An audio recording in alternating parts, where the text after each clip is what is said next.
Welcome to the Narcissism Freedom channel, whether you're returning or joining us for the first time.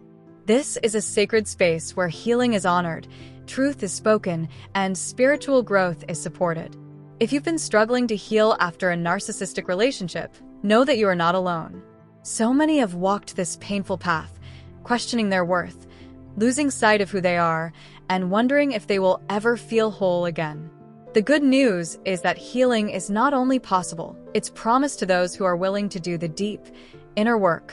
Today's message offers a gentle yet powerful roadmap to that healing, walking through the 3 core stages of recovery after narcissistic abuse.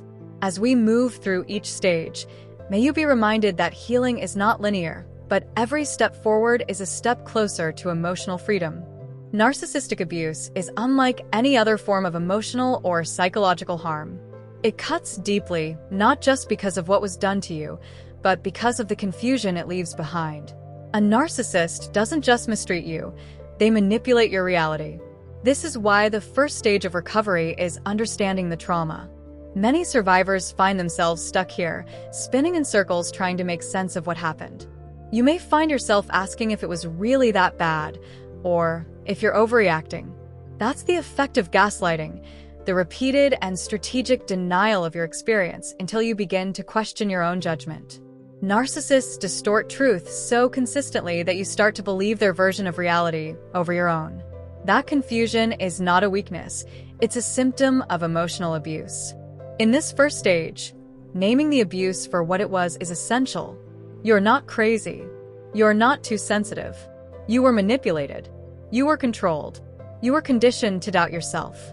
And once you begin to see the truth clearly, your healing can truly begin. The second stage is reconnecting with your sense of self.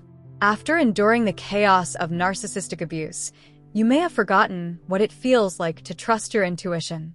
You may have lost confidence in your voice or started to believe that you're only worthy if you're pleasing others.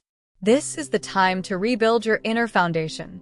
That means setting boundaries without guilt. That means sitting with your feelings without needing to justify them. That means embracing your identity as a worthy, whole, and deeply intuitive human being. It's a stage of self-compassion, and it takes time. The world of a narcissist revolves around control, and they often condition you to believe your needs don't matter. But as you grow in awareness, you start to challenge those lies. You begin to write a new story, one that doesn't center their validation, but honors your truth. Isaiah 61 verse 3 reminds us that God gives us beauty for ashes, the oil of joy for mourning, the garment of praise for the spirit of heaviness. This stage is where that beauty begins to emerge, even if it's just a flicker of light at first. The final stage is reclaiming your power.